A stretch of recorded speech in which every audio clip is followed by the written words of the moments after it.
நீங்கள் பார்த்துக் கொண்டிருப்பது நமது கேப்டன் டிவி. இளைஞர்களின் இதய துடிப்பு. பத்திரிகை நண்பர்களே, கீனோ இந்த வித்தியாசமான ஒரு புதுமையான நீங்கள் எதிர்பார்க்காத ஒரு கதை அப்படிங்கிறது தான் நாங்கள் நியூஸ்லேயே கொடுத்துருந்தோம். படம் பார்த்துருப்பீங்க, அதான் உண்மை தானே அப்படின்னு தான் ஏற்றுக்குவீங்கன்னு நினைக்கிறேன். சின்ன படம், கஷ்டப்பட்டு போராடி இந்த படத்தை எடுத்திருக்காங்க. அவங்களே ஓன் ரிலீஸ் பண்ணுறாங்க, வியாபாரம்லாம் இவங்க பண்ணலை, அவங்களே தான் ரிலீஸ் பண்ணுறாங்க. நீங்கள் சப்போர்ட் பண்ணால் தான் உண்டு வழி, வேறு வழி கிடையாது. இது வரைக்கும் வந்த சின்ன சின்ன படங்கள்லாம் ஜெயிச்சதுக்கு காரணம் நீங்கள் தான். பல படங்கள் வெற்றிக்கு நீங்கள் தான் காரணமாக இருக்கீங்க. அதுவும் சின்ன படங்களுக்கு பெரிய உதவியாக இருக்கீங்க. அதே மாதிரி ஒரு சின்ன படம் இது நீங்கள் தான் தூக்கி விடணும், நீங்கள் தான் சப்போர்ட் பண்ணணும். உங்களை நம்பி தான் வந்திருக்காங்க. எல்லா சைடும் அவங்க சுற்றிட்டு யாருமே காப்பாற்ற மாட்டாங்க, ப்ரெஸ்ஸு தான் காப்பாற்றணும்னு நம்பி வந்திருக்காங்க. நீங்கள் தான் காப்பாற்றணும், நீங்கள் தான் தூக்கி விடணும். உங்கள் விமர்சனம் அவ்வளோ பெரிய சப்போர்ட்டாக இருக்கணும். இந்த படத்தில் ஏதாவது குறை இருந்தால் என்கிட்ட நேரடியாக இல்லை இவங்ககிட்ட நேரடியாக சொல்லிவிடுங்க. ப்ளஸ்ஸை நீங்கள் எழுதிடுங்க, அவ்வளோதான். தயவு செஞ்சு கொஞ்சம் பார்த்து எழுதுங்க, பார்த்து பண்ணுங்கள். கஷ்டப்பட்டு இந்த படத்தை எடுத்துருக்காங்க, அவங்களும் ஓன் ரிலீஸு, கொஞ்சம் ஹெல்ப் பண்ணுங்கள்.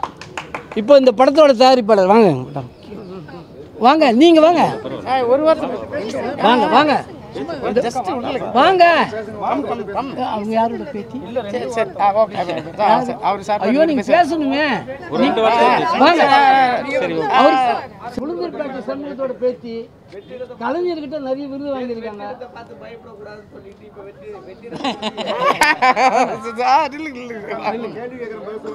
வணக்கம். நானும் உங்களில் ஒருத்தி தான். நான் வந்து சன் டிவியில், சன் நியூஸில் இருக்கேன். 25 வருஷமாக சன் நியூஸில் ஒர்க் பண்ணிகிட்ருக்கேன். இது எங்களோட முதல் முயற்சி. நீங்களாம் சப்போர்ட் பண்ணி எங்களை முன்னுக்கு கொண்டு வாங்க. அந்த பக்கம் நிற்க வேண்டியனா இன்றைக்கி இந்த ப்ரொடியூசராக இங்கே நிற்கிறேன். படத்தோட எடிட்டர் அவங்க எடிட்டருக்காக விருதே வாங்கியிருக்காங்க. பட் ஆனால் பெரிய அளவுக்கு நீங்கள் எதிர்பார்க்குற மாதிரி இது பண்ண முடியும். உங்களுக்கே தெரியும், நீங்கள் ஒரு ஆர்டிஸ்ட் இல்லைன்னா யாரும் வரமாட்டாங்க தேட்டர். பெரிய ஆர்டிஸ்ட் படமே உங்களுக்கு எல்லாமே கவுண்டர் போகிற சீன் தெரியும். அப்படி இருக்கும்போது நீங்களே ஜட்ஜ் பண்ணி, ஏன்னா பத்திரிகையாளர் எப்பவுமே பத்திரிகையாளர் நம்பி நீங்கள் வந்து பத்திரிகையாளர் பண்ணிடுவாங்கன்னு சொல்லக்கூடாது. நீங்கள் எடுத்த கதை உங்களுக்கு தெரியும், கண்டென்ட் எதோட கண்டென்ட் தெரியும். இது வந்து மோட்டிவேஷன் கண்டென்ட். இது எதில் போடணுமோ அதுதான் போடணும். இது ஜெயிச்சு 100 நாள் வந்துருக்கலாம், நீ கனவு காண அந்த மாதிரி யாருப்பா 100 நாள் அது எதுவும் ஐடியா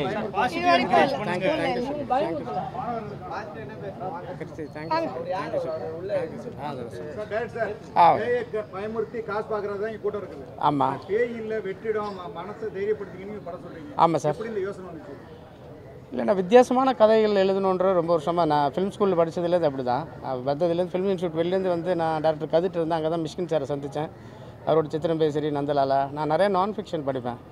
பேசிக்கலாக பிஎஸ்சி ஃபிசிக்ஸு. ஸோ சயின்ஸ் ரீதியாக தான் நிறைய கதைகள் யோசிச்சுட்டு இருப்பேன். நம்ம இங்கே கமர்ஷியல் சினிமா மட்டும் நிறையா கதைகள்லாம் பண்ணிகிட்ருப்பேன். இந்த படம் தான் என் முதல் படம் அப்படின்றது எனக்கே நானே ஜட்ஜ் பண்ணல. கொரோனா டைமில் 2020 எழுதுனது. ஏன்னா ரீசெண்டாக அந்த டைமில் டோட்டலாக நிறைய எம்டினஸ் இருந்தது வேர்ல்டு பூரா. when you go outside road எல்லாம் எம்டி, எல்லாமே எம்டியாக இருந்தது. ஸோ அதில் ஒரு இன்ஸ்பைரஸ் ஆச்சு. அது இல்லாமல் நான் ரொம்ப வருஷத்துக்கு முன்னாடி ஃபோபியாஸ் பற்றி நிறையா படித்ததுனால எந்த ஃபோபியா வேர்ல்டில் யாரும் சொல்லலை அப்படின்றது அது எடுக்கும்போது கியூனோஃபோபியா யாரும் சொல்லலை. அது இது ஃபிலாசபிக்கலாக கனெக்ட் பண்ணணும்னு எனக்கு தோணுச்சு. வெறும் மெட்டீரியலிஸ்டிக்காக எம்டி ஸ்பேஸ்ன்னு சொல்லாமல் லைஃப்பில் நிறைய லாஸஸ் நடந்ததுன்னா நம்ம மனசில் ஒரு வெற்றிடம் உருவாகும்.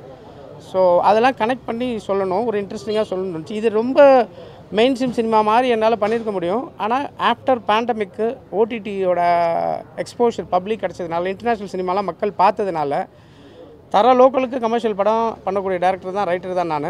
ஆனால் ரொம்ப தைரியமாக இப்படி ஒரு கூட்டம் இந்த மாதிரி ஒரு படத்தை ரசிப்பாங்க. ஏன்னா கொரியன் படம், சைனீஸ் படம், எல்லா மாதிரி படங்களும் டாக்குமெண்ட்ரிலேருந்து எல்லாம் பார்க்க ஆரம்பிச்சிட்டாங்க. ஸோ அதனால் அந்த ஒரு தைரியத்தில் தான் இந்த படமே ரொம்ப தைரியமாக ப்ரெசென்ட் பண்ணுது. ப்ரெசன்டேஷனே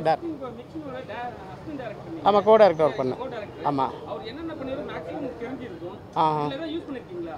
இல்லை, நான் முக்கால்வாசி நீங்கள் பார்த்தீங்கன்னா கிட்டத்தட்ட 99% அவரோட சாயல் இருக்கோட ரொம்ப தெளிவாக இருந்தேன். அவரோட நண்பர், நான் சித்திரம் பேசரி, இல்லை சித்திரம் பேசரி, நந்தலாலா கோ டைரக்டர் ஒர்க் பண்ணேன். நான் வந்து ஏன்னா அவர் ஒரு மிகப்பெரிய இயக்குனர். அவர் ஸ்கூல்லேருந்து வரும்போது நம்ம வந்து நான் ஃபிலிம் இன்ஸ்டியூட் படிச்சிருந்தாலும் கடைசியாக வந்தது அவர் ஸ்கூல்ன்றதுனால அவரோட சாயல் இருந்தால் நான் தனித்துவமாக இருக்க முடியாது. அதனால் நீங்கள் இந்த படத்தில் பார்த்தீங்கன்னா கலர்ஸே வந்து எல்லோ லேம்ப் யூஸ் பண்ணக்கூடாதுன்னு சொல்லிட்டேன் நான் கேமராமேன். பிளாக் ப்ளூ தான் நான் யூஸ் பண்ணேன். ஒயிட் லைட் சோர்ஸ் தான் யூஸ் பண்ணியிருக்கேன். ஸோ இதில் வந்து அவரோட இதில் எல்லோ லைட் ஷோஸ் இருக்கும். நைட்லாம் வந்து எல்லோ லைட் ஷோஸ் யூஸ் பண்ண சொன்னால் எனக்கு பர்டிகுலராக வேணான்ட்டேன். அதாவது அவர் மேலே எனக்கு பயங்கர அன்பு உண்டு, மரியாதை உண்டு. பட் அவரோட இவரோட இதுன்னு இருக்கக்கூடாது. நான் ஒரு இண்டிவிஜுவாலிட்டி இருக்குன்னு நினைக்கிறேன். ஒரு ஃபிலிம் ஸ்கூல்லேருந்து வந்ததுனால. ஆமாம், இந்த கதை இது வந்து நான் தான் சொல்லிட்டேன். நான் பக்கா கமர்ஷியல் ரைட்டர். இவர் என்னோடய ப்ரொடியூசரு, நடிச்சிருக்காரு, 20 ஃபிலிம்ஸ் ஒன்றா படித்தார். 25 இயர்ஸாக என்னோட எல்லா கதைகளும் தெரியும். நாளைக்கு பெரிய பெரிய ஆக்ஷன் ஹீரோவுக்கும் கதைகள் இருக்குது. ஆனால் நான் படம் நான் ஏன் இப்படி பண்ணியிருக்கேன்னா, இப்படி ஒரு படத்தை பார்க்க ஒரு சின்ன கூட்டமாவது வெளியில் இருக்காங்கன்னு நம்பிக்கையில் தான் பண்ணியிருக்கேன். ஏன்னா நானும் தஞ்சாவூர்லேருந்து ஒரு ரசிகனாக தான் வந்தேன். இங்கே வந்து தான் நிறையா கற்றுக்கிட்டேன் ஃபிலிம் ஸ்கூல்லேருந்து. அதுக்கப்புறம் இங்கே உள்ள அனுபவங்கள்லாம் வச்சு இல்லை, அது நீங்கள் கேட்குறீங்க. அது நானே கேட்டால் ஒரு காலத்தில் நான் ஏன் இப்படி பண்ணியிருக்கேன்னா, இது என்னோட பிழைப்பு. முதல்ல first stand bread and butter 25 years ஸ்ட்ரகிளுக்கு அப்புறம் இதை பண்ணுறேன். why I should take this kind of film? ஏன் இதையே வந்து கீனோ பக்கத்தில் காமிச்சு ஜாம் இப்படிலாம் பண்ணியிருக்க முடியும்ல. பர்பஸாக பண்ண இந்த கண்டென்ட்டுக்கு ரொம்ப ஹானஸ்ட்டாக இருந்தேன். அது வைட்லே தான் இருக்கணும், 2 ஷாட்லேயே இருக்காது. 2 பேருக்கு சேர்ந்தே காமிச்சிருக்க மாட்டேன். இந்த பையனோட பாயிண்ட் ஆஃப் வியூவில் தான் கீனோ இருக்கும். நான் தான் கீனோவை நடித்தேன். நான் ஒரு டைரக்டராக ஆசைப்பட்டு நடிச்சு ஃபஸ்ட்டு டைம் வேர்ல்டு ஒரு டைரக்டர் ரைட்டர் நடிச்சிருக்கேன், மெயின் டைட்டிலர் ரோல். ஆனால் மூஞ்சி காமிக்காமல் நடிச்சிருக்கேன், வெறும் உடல் மொழியில். அதில் எதுவுமே நான் வந்து படங்கள்லாம் பார்ப்பேன், எல்லாம் பண்ணுவேன். ஆனால் நான் பண்ணும்போது ரொம்ப ஹானஸ்ட்டாக இருப்பேன். எதுலேருந்து இன்ஸ்பிரேஷன் வந்துடக்கூடாதுன்னு நினைப்பேன். ரொம்ப பிகினிங் பீரியடில் ஒரு ஃபவுண்டேஷன் டெக்னிக்கலாக போட்டோன்னா ஃபிலிம் ஷூட் படிக்கும்போது அதெல்லாம் எதுவும் எடுக்கல. அதெல்லாம் எதுவுமே எடுக்கல. ரொம்ப நார்மலாக. எனக்கு சார், ஆமாம் சார். இல்லை, பையன் வந்து கீனோன்னா இப்போ கடைசியாக டாக்டர் ஒரு எக்ஸ்ப்ளனேஷன் கொடுக்குறாருல்ல. பையன் ஏன் கீனோன்னு கத்துறானா, அந்த கனவுல அது வந்து hi Dharan, I am coming, I am கீனோன்னு கத்துது இல்லை. அது கீனோன்னு ஃபஸ்ட்டு சீன் தண்ணியிலேருந்து எந்திரிச்சு வருது இல்லை, கடல்லேருந்து. அது வந்து பேர் அதுதான் அவன் எழுதுது. இது ஒரு மாதிரி ஒரு ஸ்ட்ரெயிட் சைக்காலஜிக்கல் ஃபேண்டசி மிஸ்ட்ரி தான். இது வந்து நம்ம ஒரு ஹாரர் மாதிரி போகிற மாதிரி போய் இருக்குது. நீங்களே பாருங்க, ரொம்ப இது கமர்ஷியலைஸ் பண்ணணுன்னா 1 செகண்ட் ஆகுது. என்னை நம்பி அவ்வளோ சுதந்திரம் கொடுத்தாங்க அந்த ப்ரொடியூசர். அவங்க நினச்சிருந்தாங்கன்னா ஒரு ஷாட்டுக்கு ஒரு கட்டுக்கும் நினச்சிருந்தேன்னா அவ்வளோ இது இல்லாமல் இப்படி பண்ணுங்க அப்படி பண்ணுங்கன்னு சொல்லியிருக்கலாம். ஆனால் இவ்வளோ ஃப்ரீடமாக எனக்கு ஒரு ஃப்ரெண்டாக இருந்ததுனால இப்படி ஒரு படம் என்னால் பண்ண முடிஞ்சது. என்னை நம்பி காசு போட்டிருக்காங்க. நான் வந்து 25 இயர்ஸ் ஸ்ட்ரகிளுக்கு அப்புறம் ஏன் இவ்வளோ டஃப்பாக ஒரு படம் ப்ரெசென்ட் பண்ணோம். I hope there is a big crowd or at least a small crowd to enjoy this film. ஏன்னா இன்றைக்கி இன்டர்நேஷ்னல் எக்ஸ்போஷர் வந்துருச்சு. நம்ம வந்து இதுதான் ரசிப்போம் அப்படின்னு கொடுக்க முடியாது. ஃபார் எக்ஸாம்பிள், இப்போ போகிறோம் வெளியில் போகிறோம், ஒரு அழகான பெண் வரா, இப்போ இன்றைக்கி 6 மணிக்கு போகிறா அப்படின்னா நாளைக்கும் அதே 6 மணிக்கு அந்த பெண் வருவான்னு சொல்ல முடியாது. அது மாதிரி தான் நம்ம வந்து சினிமானில் எல்லாத்தையும் அப்படி எடுத்து அப்படி நம்மளாம் நினச்சிக்கிறோம். இப்படி படம்னா இப்படி தான் இருக்கணும், படம் தான் அப்படி இருக்கணும், இப்படி இருந்தால் தான் ஓடும், அப்படி இருந்தால் தான் ஓடும் அப்படின்னு நினச்சிக்கிறோம். நான் தான் ஒரு 15 இயர்ஸாக மியூசிக்கில் ஃபுல்லாக உள்ளே போய் மியூசிக் கற்றுக்கிட்டு எல்லாம் மியூசிக் பண்ணியிருக்கேன் அந்த படத்துக்கு. நான் நினச்சா ஃபஸ்ட் டைம் மியூசிக்கு ஆடியோ ட்ராக் வைக்கணும், அதுன்ட்டு 5 நிமிஷம் பாட்டு, 6 நிமிஷம் பாட்டு, 4 நிமிஷம் பாட்டெலாம் வச்சுருக்க முடியும். நான் ரொம்ப ஹானஸ்ட்டாக இந்த ஸ்கிரிப்டுக்கு ஹானஸ்ட்டாக இருந்தேன். அதுக்கு ஃபுல்லாக என்னோடய ப்ரொடியூசர்ஸ் அப்படி சப்போர்ட் பண்ணாங்க. என்னோடய ஆக்டர்ஸ், என்னோடய க்ரூ எல்லாம் அப்படி இருந்தாங்க. ரொம்ப சின்ன க்ரூ. அது ரைட்டிங் வந்து ரொம்ப ஸ்மால் கண்டென்ட். ஒரே அந்த கீனோட வார்த்தை மட்டும்தான் சினாப்சிஸ் நீங்கள் சொன்னால். அதை எக்ஸ்பேண்ட் பண்ணுறது வந்து அது ஸ்க்ரீன், அது வந்து பெஸ்ட்டு ஸ்க்ரீன் ப்ளே பண்ணணும்னு ஒரு ஆசையாக இருந்தது. அதுதான், அது ஒன்றும் இல்லை அப்படி இல்லை. இது ஆக்சுவலாக இது எக்ஸ்பிரஷனாக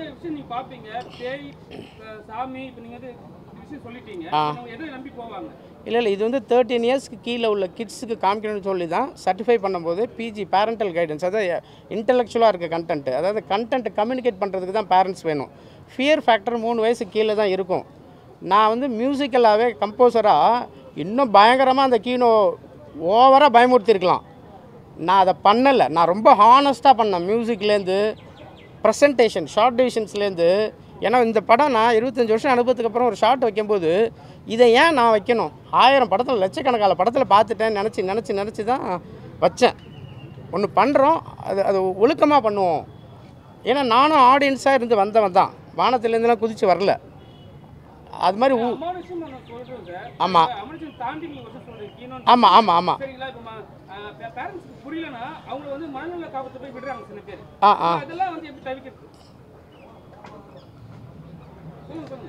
ஓகே ஓகே ஓகே. மணலை காப்பாற்றுறது தவிர்க்கிறதா. இந்த படம் வந்து இது வந்து தைரியப்படுத்தணும். இந்த குழந்தைங்களுக்கு இல்லை, நான் தான் கனெக்டாக கடைசியாக வாய்ஸ் ஓவர்லேயே சொல்லிட்டேனே, யாருமே நீங்கள் வெற்றிடத்தை பார்த்து பயப்படாத ஆள், ரேர் கேஸ்னே சொல்கிறான் அந்த ஆள். யாருக்கோ இல்லை, அதுதான் கதை. யாருக்கு இந்த பக்கம் உங்களுக்கு வந்து எண்டில் வாய்ஸ் ஓவர் வருது, யாருமே ரியல்லே பயப்படலைன்னா கூட மென்டலி ஃபிலாசபிக்கலாக மென்டலாக லைஃப்பில் நமக்கே ஏதாவது ஒரு பிரச்சனைனா ஒரு வேக்கம் உருவாகுதுல்ல நம்ம மனசில், அதையும் நான் ஃபிலாசபிக்கலாக கனெக்ட் பண்ணி தான் அந்த அது அந்த அந்த அந்த அதுவுமே கீனோஃபோபியா தான், இன்டர்னல் கீனோஃபோபியா. எக்ஸ்டர்னல் படத்தோட கேமரா ஒர்க் நல்லா இருக்கு. Okay sir. ஒவ்வொரு சீன் வந்து லென்த்தா பண்ணுறீங்க, ஏதாவது அவார்டுக்கு எடுத்துகிட்டு போகிறது அப்படிலாம் பண்ணல. ரைட் ஃப்ரம் த பிகினிங்லேருந்து இது வந்து ஸ்பேஸ் பற்றின படம், எம்டி ஸ்பேஸ் பற்றின படம். அதனால் ஒரு கான்வர்சேஷன் சீனாக இருந்தாலும் எதாக இருந்தாலுமே நான் வந்து இப்படி ஒரு கண்டென்ட்டை கடைசியில் சொல்ல வரும்போது நம்பணும் ஆடியன்ஸு. ஸோ டைரக்டோரியலாக ப்ரெசன்டேஷனாக ஷார்ட் டியூஷன் செய்து நான் கொஞ்சம் உஷாராக இருந்தேன். நினச்சிருந்தா க்ளோஸ்அப்ஸில் கட் பண்ணிலாம் போயிருக்கலாம். அது ஹோல் ஃபிலிம்லேயே பார்த்தீங்கன்னா கீனோக்கும் க்ளோஸ்அப் இருக்காது, இவங்களுக்கே ஒரு 4-5 க்ளோஸ்அப்ஸ் தான் இருக்கும். ஏன்னா அந்த படமே எம்டியை பற்றின படம். நீங்கள் வந்து ஃப்ரேமில் வந்தீங்கன்னா இந்த படம் பெரிய விஎஃப்எக்ஸ் கிடையாது, பெரிய இதெல்லாம் கிடையாது. ஆனால் இந்த படம் ஒயிட் ஸ்க்ரீனில் பார்க்க வேண்டிய ஒரு படம். ஏன்னா அது வந்து ஃபுல்லாக ஒரு வைடு கண்டென்ட். ஏன்னா உங்களுக்கு இன்டர்நேஷ்னல் ஏரியாலானா அங்கே இன்டர்நேஷ்னல் டேரக்டர்ஸ்லாம் லாங் டேக்ஸ் வச்சாங்கன்னா அப்படி பெருமையாக இப்போ எழுதுறாங்க. இப்போ கூட ரீசெண்டாக அது ஒரு படம் வந்து பயங்கரமாக எழுதுறாங்க லாங் டேக்ஸ்னு. அப்படி மாதிரி இன்ஸ்பயர் பண்ணல. இப்போ என்னோட அடுத்த படம் இதே மாதிரி ப்ரெசன்டேஷன் இருக்காது. இந்த கதை இப்படி ப்ரெசென்ட் பண்ண என்ன அனுமதிச்சு தயாரிப்பாளர் எனக்கு அவ்வளோ சுதந்திரம் கொடுத்ததுனால என்னால் இப்படி ஒரு ப்ரெசென்ட் பண்ண முடிஞ்சுது. May 9th release. இப்போதைக்கு ஒரு 50 தேட்டர்ஸ் இது பண்ணியிருக்கோம். படிப்படியாக சாட்டர்டேக்கு அப்புறம் பிக்கப் ஆகும்னு நான் நம்புகிறோம். உங்களோட ரைட் அப்னாலையும் மக்களோட இதனாலையும் வரும்ன்ட்டு நான் நம்புகிறேன். யார் சார்? மணல் இல்லை முன்னிலை இல்லை சார், அவர் நடிகர், ஆக்டர். நடிக்கிறதுக்கான முயற்சியில் இருக்கிறேன். Thank you sir. கண்டிப்பாக இது வந்து குழந்தைங்களுக்கும் பெரியவங்களுக்கும் எல்லாருக்குமே ஒரு மென்டல் ஸ்ட்ரென்த்தை எலிவேட் பண்ணுறது தான். எல்லாருமே எப்போதுமே சந்தோஷமாக இருக்கிறது இல்லை. சந்தோஷன்ற அம்மா ஒரு ஓகே தான், ஆனால் ஏதோ சந்தோஷமாக இன்றைய உலகத்தில் இருந்தால் கூட ஏதோ ஒரு ஆழ்மனத்தில் ஒரு பயத்தோடையே தான் இருந்துகிட்டு இருக்கோம். அது தேவையில்லை. இது வெறும் அதெல்லாம் சொல்லலைன்னா கூட கிட்டத்தட்ட அதில் அந்த அந்த பயத்தினாலேயே நமக்கு உள்ளுக்குள்ளே ஒரு வேக்கம் உருவாயிடுது இல்லை. அதெல்லாம் தான் இந்த இந்த கீனோ சொல்லியிருக்கு. வெறும் ஒரு ஆமாம் மாயவரன்றது எப்படி உங்களுக்கு தெரியும்? அது உங்களுக்கு ஏங்க டெல்லியில் இதில் படம் எடுக்கிறேன்னு சொல்லிட்டு ஊட்டியில் வந்து பேட்ச் ஒர்க் பண்ணுறான். அதெல்லாம் நீங்கள் மாயவரன்றதால தெரியுது. ஏன் முடிச்சூர் பக்கம் வாங்க, இந்த மாதிரி வீடு காட்டுறேன் இதோடு சொல்கிறேன் வாங்க. தேங்க்யூ நீங்கள் தேங்க்யூ. அதான் அந்த மாதிரி இதோட இன்டீரியர். ஆமாம் அந்த வீடு சொன்னார் அண்ணன், தெரிஞ்சதுனால. நான் வேறு யாராவது கேள்வி கேட்குறேன் கேளுங்க. இவர் மெயின் என்னோட நெருங்கிய நண்பர். இந்த படத்தோட மெயின் கதாபாத்திரம் ஆக்சுவலாக இந்த படத்தோட மகாதாரா பகவத். ஆமாம் நீங்கள் பேசுங்க பகவத், நீங்கள் பேசுங்க. நீங்கள் உங்களை இன்ட்ரடியூஸ் பண்ணிட்டு. ரொம்ப நன்றி நீங்கள் வந்ததுக்கு. வேறு படம் பண்ணதெல்லாம் சொல்லுங்கள் சார். ஆமாம் நாங்கள் ஆக்சுவலி கந்தர்வா சிவலைட்ஸ் கிரியேட்டர்ஸ்னு கம்பெனி. இதுக்கு முன்னாடி ஒரு படம் பண்ணியிருக்கோம், ஒரு தோழன் ஒரு தோழின்னு. இது எங்களுடைய 2வது ப்ரொடக்ஷன். இது கீனோ. நன்றி சார், நன்றி. அது என் பையன். Real father son acted as fictional father son. Thank you. எனக்கு கதையே பிடிச்சிருந்து ஓகே பண்ணேன். எதுன்னு இல்லை, ஒரு வித்தியாசமான முயற்சி பண்ணுவோங்கிறது தான். ஒரு ஆக்சுவலி நானும் ஃபிலிம் ஸ்டூடெண்ட்டு, ஒய்ஃப் அவங்களும் ஃபிலிம் ஸ்டூடெண்ட், எல்லாமே நாங்கள் இன்ஸ்டியூட்டு ஒரே பேட்ச்சு. ஸோ வேறு மாதிரி ஒரு படம் பண்ணுவோம். என் வழக்கமாக ஒரு படம் பண்ணுறதுக்கு கொஞ்சம் வேறு மாதிரி ஒரு படம் பண்ணுவோங்கிறதுனால அது நாட்டு கிடச்சிது. அவர் கதை சொன்னார், ஓகே பண்ணிடுவோம் அப்படி. நன்றி சார். அந்த இது இப்போ கேமராமேன் ஆலிவர் டென்னி. இதுதான் கேமராமேன் ஆலிவர் டென்னி. கேமராமேன். எல்லாருக்கும் வணக்கம். டைரக்டர் ப்ரொடியூசர் என்னை கூப்பிட்டு இந்த கதை சொன்னாங்க, எனக்கு ரொம்ப பிடிச்சிருந்துச்சு. ஸோ இதுக்கு ஒரு கலர் ஒரு பேட்டர்ன் கேட்டாங்க. அவங்க என்ன நினச்சாங்களோ அதை அழகாக பண்ணி கொடுத்தேன். எனக்கு இயக்குனரும் தயாரிப்பாளரும் வந்து எனக்கு நல்லா ஃப்ரீடம் கொடுத்தாங்க. அதை வந்து நாங்கள் ரசித்து நாங்கள் அழகாக எடுக்கிறதுக்கான ஒரு சோர்ஸ் தான் நீங்கள் பார்த்த கீனோ மூவி. தேங்க்யூ. சும்மா ஆமாம் யாராவது கேள்வி கேளுங்க தம்பிட்ட. கொஸ்டின் தான் ஆன்சர் வரும். யாராவது கேள்வி கேளுங்க. படம் சொல்லும் போது இது மாதிரி ஒரு விஷயம் சொல்லியிருப்பாங்க, எம்டிஆர் விஷயத்தை வந்து காட்டியிருப்பாங்க, அதை எம்டிஆர் மூலம் வீடியோ எடுத்திருப்பாங்க. இவங்களுக்கு என்ன தோணுச்சு? அவங்க ஃபஸ்ட்டே சொல்லிட்டாங்க, அந்த எம்டி ஸ்பேஸை பார்த்து தான் அந்த கேரக்டர் பயப்படுறான். ஸோ அதனால் அதுக்கு தகுந்த மாதிரி மைண்ட் ஃபிக்ஸ் பண்ணிட்டேன், அப்படி தான் நடிக்கணும். சின்ன வயசுலேருந்தே எனக்கு ஆக்டிங்னு ஆசை. சரி இல்லை அதெல்லாம் எதுவும் போகல. ஆமாம் அவர் சொல்ல அவர் வந்து நான் 50% சொன்னேன், அவர் அழகாக அவரே எல்லாமே பண்ணிட்டார். சின்ன சின்ன கரெக்ஷன்ஸ்லாம் இருக்கும். இவரும் சரி இவரெல்லாம் அப்படியே அப்படியே இருந்துட்டார். பகத்சிங்லாம் நல்லா பண்ணியிருக்காரு, ராஜு கேரக்டர்லாம். இல்லை அது நிறைய படங்கள் வந்துருச்சு சார். கேமில் அது நிறைய பேர் பேசினாங்க. இல்லை அது ஓகே, பட் அது வந்துருச்சு நிறையா. அதெல்லாம் புரியுது. அதை தான் நான் ஒரே வார்த்தையில் முடிச்சிட்டேன்னா, I would have made this film பக்கா கமர்ஷியலி. இதே பட்ஜெட்டில் செம்மையாக பண்ணியிருக்க முடியும். இதுவும் கமர்ஷியல் ஃபிலிம் தான். இந்த படம் மெயின் ஸ்ட்ரீமில் போச்சுன்னா இன்னும் வேறு மாதிரி படங்கள் வரும். நானும் வேறு மாதிரி நல்ல மாதிரி படங்கள் தான் பண்ணுவேன். அதுக்காக எல்லா படமும் இந்த மாதிரி தான் டஃப்பாக பண்ணுவேன்னு கிடையாது. அடுத்தது ரொம்ப நீங்கள் எந்த ஆர்டிஸ்ட் டேட்டு கொடுங்க பண்ணுறேன், எல்லாருக்கும் இருக்கு. யாருக்குமே கிடைக்காத ஒரு வாய்ப்பு உங்க அப்பா கூடயே நீ முதல் படத்தில் நடிச்சிருக்க. அதை எப்படி பார்க்குற, எந்த அளவு ஒரு மகிழ்ச்சி? இல்லை அதுக்கு நான் சீரியஸாகவே கொடுத்து வச்சுருக்கணும். ஏன்னா இப்போ வேறு ஏதாவது போயிருந்தேன்னா அது எப்படி இருந்திருக்கும்னு தெரியாது. அப்பாவோட நடித்ததுனால ரொம்ப ஈஸியாக இருந்தது. தேங்க்ஸ். நான் படிக்கிறது தான் வேலை. ஏதாவது சான்ஸ், ஏதாவது நல்ல சான்ஸ் கிடைச்சா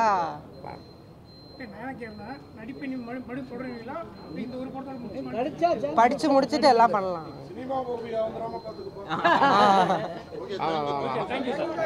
ஆமாம் ஆமாம். இது ஒரு சின்ன பையனாக நடித்தான். அந்த அந்த ஹாஸ்டல்லாம் வருவானே, அந்த பையனுக்கு மோட்டிவேட் பண்ணுவானே. இந்த இவர் வந்து இந்த புரோக்கராக நடித்தவர் சிவம், இவர் கண்ணதாசன் அந்த மேனேஜராக நடித்தவர். வணக்கம் பத்திரிகையாளர் அனைவருக்கும் வணக்கம்.